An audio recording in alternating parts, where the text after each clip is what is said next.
Tankman. Today I'll be presenting one of the most iconic images of the 20th century, the 1989 Tankman photograph taken the morning after the Tiananmen Square massacre in Beijing. So it was taken in the morning of June 5th. My presentation will explain the historical context of the image, its immediate effect, and its long-term political impact, and my main argument is that the Tankman image became a global symbol of individual resistance, dramatically shaping how the world viewed China and reaffirmed the power of photography in shaping political memory, actions, and perceptions. To understand the photograph, you need to understand its historical context. In the spring of 1989, tens of thousands of students gathered in Tiananmen Square to demand for political reform, transparency, and freedom. And while at first the Chinese Communist Party, the CCP, issued warnings, but as protests grew, the government declared martial law and deployed the army.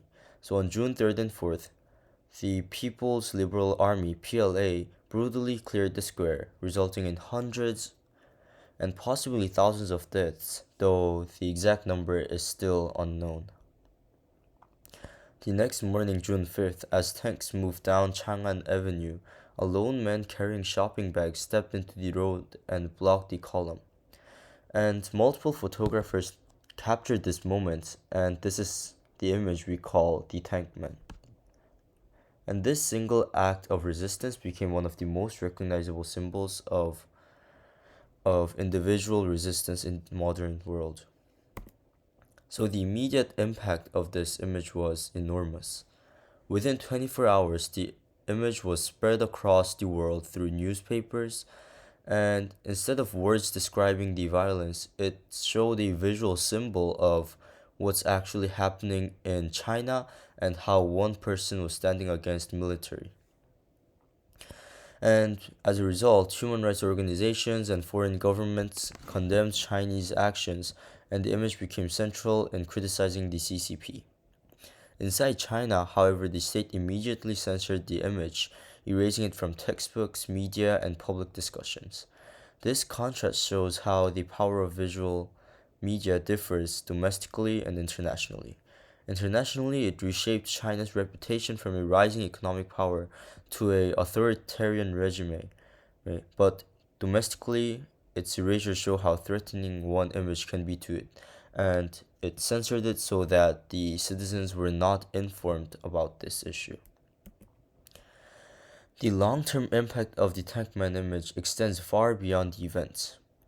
It has become a universal symbol of courage and resistance to oppression, and protesters worldwide, from Hong Kong to the Middle East to the US, have recreated the image in demonstrations, political cartoons, posters, and videos.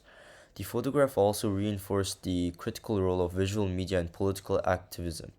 Without this image, the Tiananmen protest might have faded into government repression and censorship. However, because the photograph remained alive, it could internationally spread the information and call for action despite it had been censored domestically.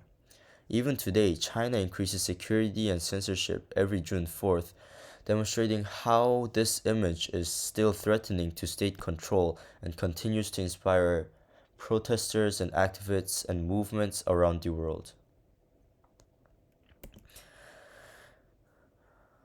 In essence, the Tankman image is far more than a photograph of a moment. It is a representation of individual courage and resistance in the face of authoritarian power. It shaped how the world understood the events of 1989 and how they viewed the Chinese government and the CCP, and it demonstrates how photography can preserve truths that governments attempt to erase through censorship, and how visual media can be a powerful tool in shaping global and political discourse and memory. Moreover, Tankman continues to inspire people to resist oppression today, even decades after the event. While his identity remains unknown, his message is clear and universal. The image asks all of us, what does it mean to stand alone against oppression? That question is what makes Tankman not just an iconic picture, but a powerful symbol that continues to shape history even these days. These are my sources, and Thank you.